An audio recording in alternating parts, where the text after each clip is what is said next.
alam kong hindi effective sa akin ng self-review. Mura lang din to guys. Ano ko, ang dami niyong bibilin after ng ECQ ha. Hey Perfam! Welcome back to my channel. But if it's your first time to come here on this channel, I encourage you to click the subscribe button down below. And of course, huwag mo na rin kalimutan na i-click yung tiny bell button for you to be notified every time that I upload a video here on this channel. So today guys, is gagawin ko na po yung pinangako ko na question and answer portion. Char. Originally guys, ang plan sana is to do a mukbang while doing the Q&A. Pero dahil po nasimulan na po natin yung 2 weeks shred challenge, which is, I'll put the link in the description box down below. Yan, ni Chloe Ting, kaya hindi ko na po pinush yung mukbang. Kasi sayang naman best yung hingal ko. At kakain lang din ako ng mukbang na pagkadami-dami. So, magme-makeup na lang ako guys while answering your questions. Ang mahalaga naman doon ay ang sagutin ko po ang inyong mga katanungan. So, without any further ado, let's get on to the video. Nahin ko lang na ilalagay po yung Maybelline na pore eraser. Ayan, alam nyo na to. Lagi kong ginagamit ito na aking primer. Especially when it comes to the T-zone of my face. Ayan. Pero happy ako ngayon guys sa kalagayan ng aking face. Kasi wala po akong mga pimples. Kung may dark spots man, very minimal lang yung pagka-dark na nila. Hindi nakagaya dati na super duper mga dark, yung mga dark spots ko. And nawala na rin yung mga dark spots ko. If you want to know my skincare routine guys, or the skincare products that I used during the lockdown, ayan. Lalaki ko na rin lang yung link down in the description box down below. Ito guys, yung gagamitin ko pala is the Super Stay from Maybelline. Ayan. Yan po siya. I'm in the shade Classic Ivory 120. Ayan. So, isang pump lang. Kasi wala naman tayong pupuntahan, besh. So, sorry guys ha, kasi yung sa Instagram ko, wala nang nagpapakita ng mga pangalan nyo. Hindi ko na alam kung sino yung mga yon, kasi in-screenshot ko na lang siya na parang i-share, ganun. Kasi baka mawala. Pero try ko na tingnan. Yan. So, ang tanong niya dito is, ano pong masasabi nyo sa mga tao ngayong may epidemya po tayong ganito? Alam mo, parang alam ko kung sinong nagtanong nito, pero ayoko lang magsabi ng pangalan kasi baka magkamali ako. Baka iba yung masabi ko. Just be obedient po, guys. Sumunod lang po tayo sa protocol kasi lilipas at lilipas din to. Wala namang naging, pagsubok na hindi lumipas sa buhay ng isang tao or sa buhay ng isang nasyon. Sa isang country, ayan. Magpagtulungan lang po tayo sa pag-flatten ng curve, wag nang lumabas if it's not necessary. And then, wash your hands always. Ayan, wag tinatouch yung mukha. Ayan. And konting tiis pa kasi may mga iba kasi sobrang nagrereklamo, not knowing na yung pagstay nila sa bahay is a big help already sa ating pagpuksa ng coronavirus. Ayan, ang bilis. Na-blend din po ang ating makeup. Mag-final powder muna ako. Ay! Concealer! Magko-concealer muna ako, guys. Yan. So, ang gagamitin ko is again, Maybelline Fit Me Foundation Fit Me Concealer. I'm in the shade 25 medium. So, next question is, ano pong masasabi nyo na may mga artista na din pong nag-YouTube ngayon? Well, syempre, ang pagiging artista, ang pagiging YouTuber, ganyan, hindi naman yan permanent na nandyan. So, kagaya din natin, naghahanap din sila ng mga ibang line kung saan sila pwedeng kumita. And most especially, sa mga gusto nilang mag-entertain, yun. Ayos lang naman. Na-entertain naman ako. Especially kay Alex. Dati nga gustong-gusto ko si Yeng eh. Yun nga lang kasi nagkaroon siya ng issue. Kaya, napatigil siya. Pero gusto ko yung mga nila in life dati. Outlook in life nila noon. Next question po is, kung papipiliin po kayo, YouTube or nurse? Alam mo kung pwede lang. Gusto ko mag-YouTube na lang ako. Sa totoo lang, nakakaiyak. Mag-final powder muna tayo guys from Nichido. Alam mo, kung yung kinikita ko lang sana sa YouTube is like, pwede na niyang i-cover up yung pinag-preparean ko for my future, hindi na ako mag-nurse. Pero kasi guys, kaya ako nag-nurse ngayon dito sa Pilipinas kahit sobrang baba ng pagpapasahod. Kasi siya, yun guys, preparation ko kasi siya for my future. Kasi hindi naman, hindi naman lifetime malakas tayo, hindi naman lifetime meron tayong mga, basta kailangan ko ding Pero kung happy lang, ganun lang.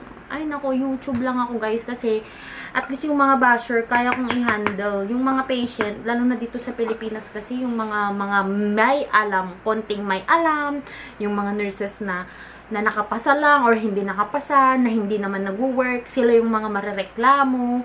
Well, in fact, yung mga nagtatrabaho, hindi mo mga mariringgan ng mga ganong reklamo kapag nasa hospital. Yung mga watcher na hindi ko mawari kung ano bang pinaglalaban nila sa buhay.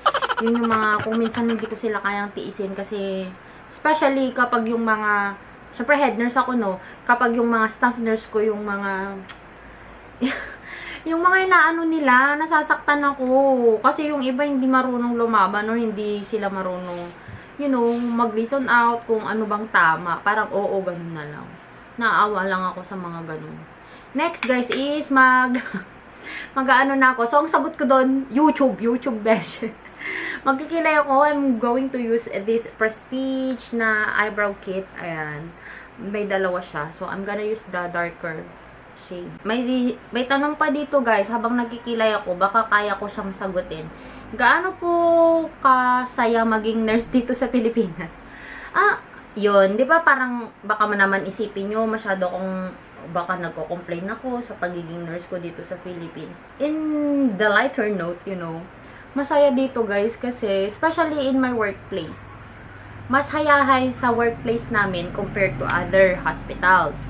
Ayun. Tapos, depende rin kasi yan sa sa company na kung nasan ka, yung institution na nasan ka. Kung very supportive ba sila sa mga workers. But, when it comes to the colleagues naman, yung mga kasama sa hospital, ayan, masaya naman silang kasama guys. Most of them, may mga iba lang na, hindi mo naman lahat ng tao magiging ka-close mo.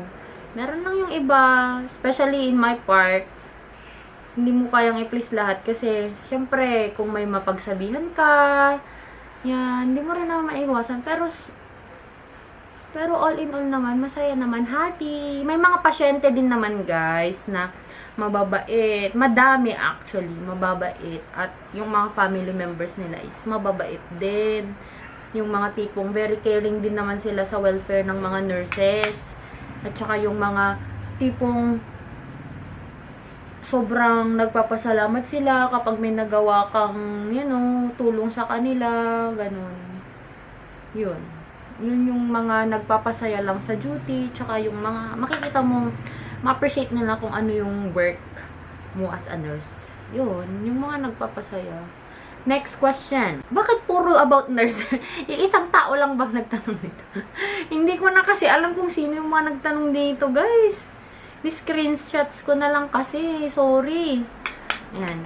So, hindi po ba toxic ang mga tao na nakapaligid sa hospital? Yun nga guys, sabi ko, fortunately, in our workplace, okay naman, mula nung nagsimula ako. May mga konting-konti lang na, syempre, hindi mo naman maiiwasan, mapagsasabihan, mapagpapasabihan ako, may mapagsasabihan akong iba. Kasi, for the improvement of the workflow naman in the hospital. Pero, dapat yung mga ganun, wag mong damdamin. Kasi, kung dadamdamin mo talaga yung mga, kunyari, napagsabihan ka, kung dadamdamin mo yun, dapat alamin mo rin yung part kung saan ka nagkamali. Kung napagsabihan kita, napagsabihan ako, ganun. Dapat malaman ko kung saan ako nagkamali. And then you learn from it, and then you move on. Kasi, kung dadamdamin mo lang yun, na kung hindi ka mag-i-improve kahit sa ang aspeto ng buhay, kung lahat ng sinasabi nila sa'yo, yung mga criticisms na yan, mga constructive criticisms, or mga napagsasabihan ka, even to your parents, ganyan, kung dadamdamin mo lang yan, magtatanim ka lang ng sama ng loob, you will never grow, you will never develop yourself. Ayan. So, kailangan, chill ka lang sa life. Eto, may tanong pa po. Ang sabi, wait lang. Magbe-blend lang ako ng aking powder.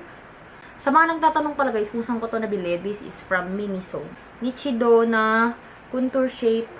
Ito. Ito kasi yung mga nandito sa malapit eh. Ayan.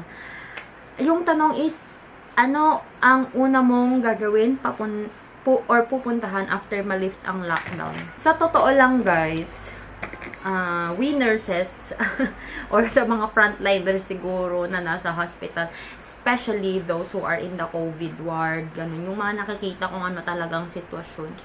Natatakot ako guys. Personally, I'm afraid na matapos na malift yung lockdown. Tatakot ako na magkaroon tayo ng second wave. And baka pag nag-second wave kasi guys, mas malala yung sasapitin natin. Ba't ang lalalim ng mga Tagalog ko ngayon? Baka mas malala yung mga magiging, mangyayari sa atin.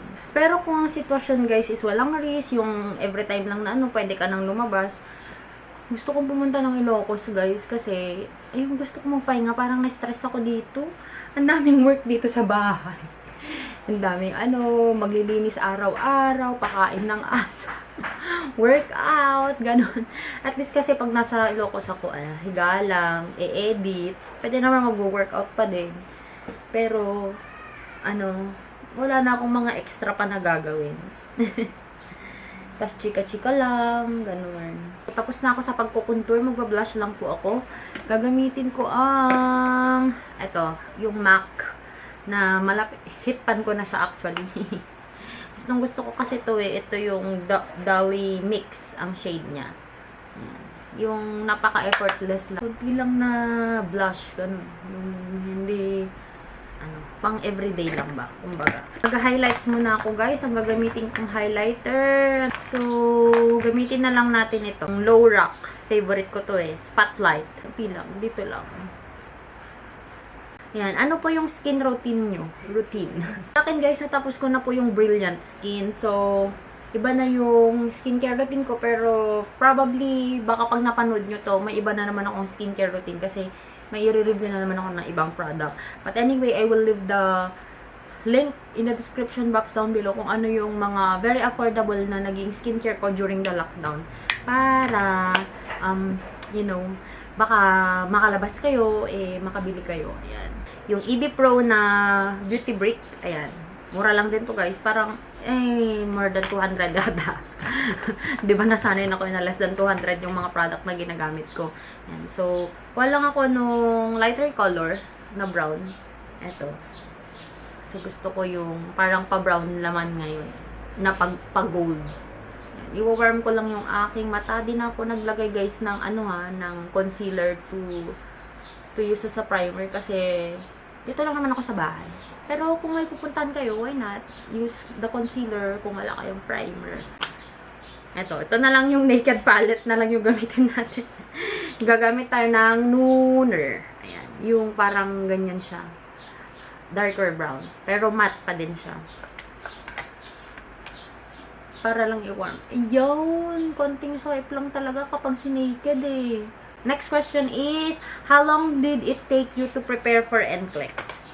Ayan. Yung ibang viewer ko pala dito guys, nanonood sila or nag-subscribe sila dahil sa mga NCLEX related videos ko. So if you have more questions regarding the NCLEX, basta naalala ko pa guys sasagutin ko na lang siya sa susunod na frequently asked question ko kasi tsaka, panoorin nyo naman po yung mga series. Kasi, yung iba dun guys, nasagot ko na. Kaya hindi ko na kayo sinasagot sa Facebook tsaka sa Instagram. Kasi, nasagot ko na po yun sa mga videos. Please watch muna bago ko magtanong para hindi masasayang yung oras natin. Ano ba? Saan ko ilalagay ito? Ang dark naman. Hindi na lang. Ito na lang.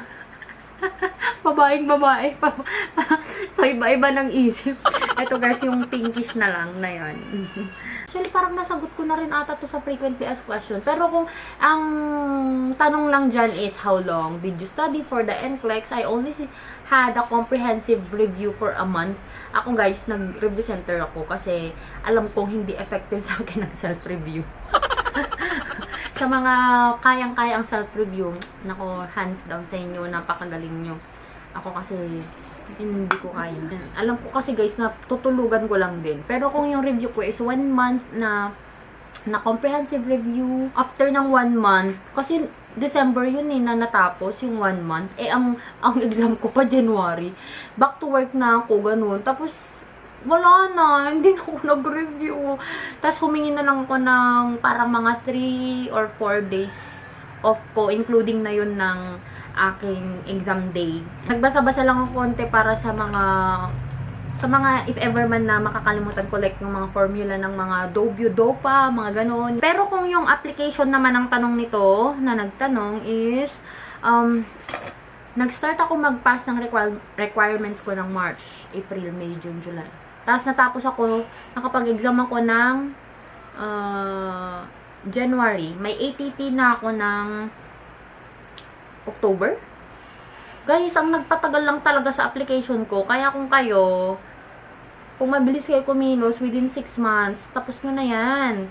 Ang nagpatagal lang kasi sa akin, sa school, kasi 2 beses kaming nag-send.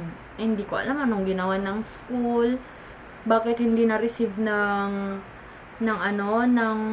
hindi na-receive ng CGFNS yung papers ko. Pero may binigay naman silang tracking number sa akin. Hindi ko lang alam kung anong nangyari.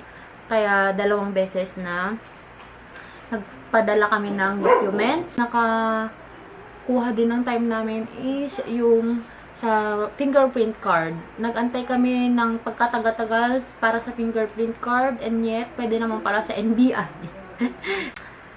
Ayun, skincare routine na naman. So, yun lang ata lahat na ng questions. Meron pa pala sa Facebook ko, naaalala ko may nag-stand out doon na question. Ilan daw ang palakpak sa happy birthday? Hindi ko alam, guys. Alam nyo, tinanay kong binilang kapag kunyari mag-happy birthday ka, nakakanta. Happy birthday to you. Hindi magkaroon ng coordination yung utak ko tsaka kamay ko para magbilang habang kumakanta at nagpapalakpak. Kaya, hindi ko kayang bilangin. So, gagamitin ko, guys, na pang mascara ko is this Fix Curl waterproof mascara from Everbilena. Mura lang din to, guys. Ano ko, dami nyong bibilin after ng ECQ, ha? Dami nyong bibilin na products. This is the Sansan na high definition creamy matte lip stain. Yan. So, I'm not gonna use na the lip liner. Ito na lang. Gustong gusto ko to, guys, kasi napakabango niya. May candy. Tapos yung nabili ko na shade, very wearable for everyday. So, ito na po yung look na nagawa natin, guys. Very simple lang. Actually, you can do it na kahit beginner pa lang kayo kasi sobrang dali lang niya. Look at that. Alright. So, salamat, guys, sa mga nag-send po ng kanilang mga katanungan for participating in our Q&A. And if you have more questions, pwede naman natin gawin to na monthly na Q&A. You can comment down below, ask Mia, and then, yung question nyo na lang para masagot ko siya the next time na gagawa ako ng Q&A natin, guys. And, yun nga pala, guys, sa mga nagko-comment po, every Sunday, we have a Shoutout Sunday para po sa mga pwede nating i-shoutout or sa lahat ng mga nag-comment, sila po yung i-shoutouts. And meron din akong Shoutout Sunday sa aking Instagram. So, just make a comment on my Instagram and here on my YouTube para po sa mga shoutouts. And salamat, guys, sa panonood and for subscribing. And if you haven't subscribed to this channel yet, please subscribe and hit the notification bell button for you to be notified every time na mag-upload ako dito sa aking channel. And if you haven't followed me yet on my Instagram and on my Facebook, the name is Joy of Mia. And I'll talk to you guys on my next one. Bye!